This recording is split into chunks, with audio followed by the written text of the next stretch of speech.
whatever, I want to talk about Quadir Copeland. He's emerged as one of the top point guards in the ACC. He's top 20 nationally in assists a game. There are 32 players in America right now averaging 6 assists more per game. He's top 20, so it's not a there's kind of a. I think he's one of only like a few that are 6'6" or taller. Well, he's massive for a point guard. I mean, he's a very unique player. Yeah. He's almost like what, Coach, a point. He could guard the 4. I think against Clemson, he was guarding a lot of front court players on switches. Yeah. He's a very unique player, isn't he? And he's been better than you expected. That was what you mentioned. And he's shooting 48% from 3. I mean, he's been very good. Yeah.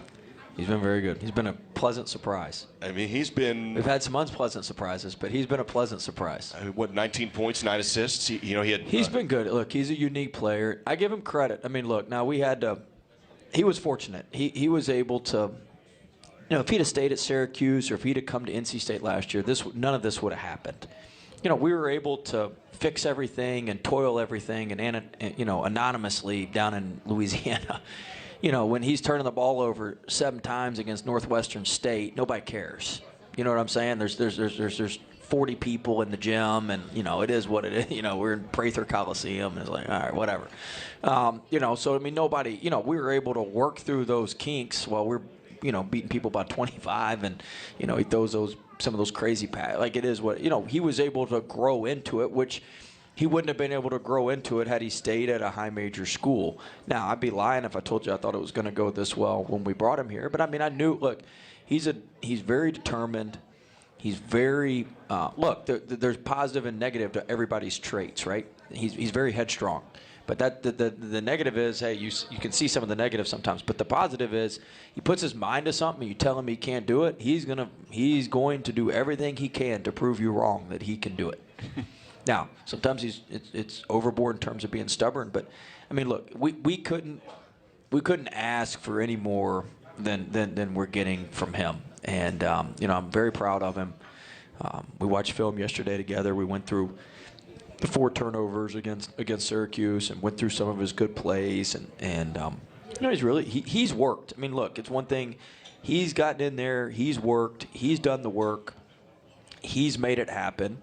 And I'm very proud of him, and I think he's got I think he's going to continue to play well, and he had an advantage. He'd been with me. He knew, he got about halfway through the summer. You figured out, like, all right, he's not going anywhere. Like, he kind of outplayed everybody most of the summer, and you're kind of like, you're waiting for everybody to kind of catch up because there's a learning curve, and then about halfway through, you're like, all right, wait, this is like. I had a friend of mine who's a former head coach, high-level head coach, who came to practice one day. And this was like a week after a friend of mine came who's a high-level junior college, one of the best junior college coaches in the country. He's one of the winningest all-time junior college coaches in the country. He's a good friend of mine. And I always ask him after practice, what do you think? And the first one, the junior college coach was like, Copeland, man, oh my gosh. And I'm sitting here going, I don't know if this is good or bad, And then next week, my friend comes, he was a high major Division I head coach, and I was like, man, Copeland's going to be the key to your team. I'm like, oh my gosh.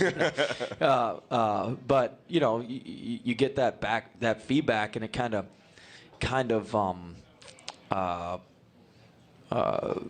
it gives some validity to what your thought process was, and so then we had 52 NBA scouts from every team. Every team came through, and we had 52 scouts. So some of them came, and when they started asking about him in the summer, in the fall, yeah.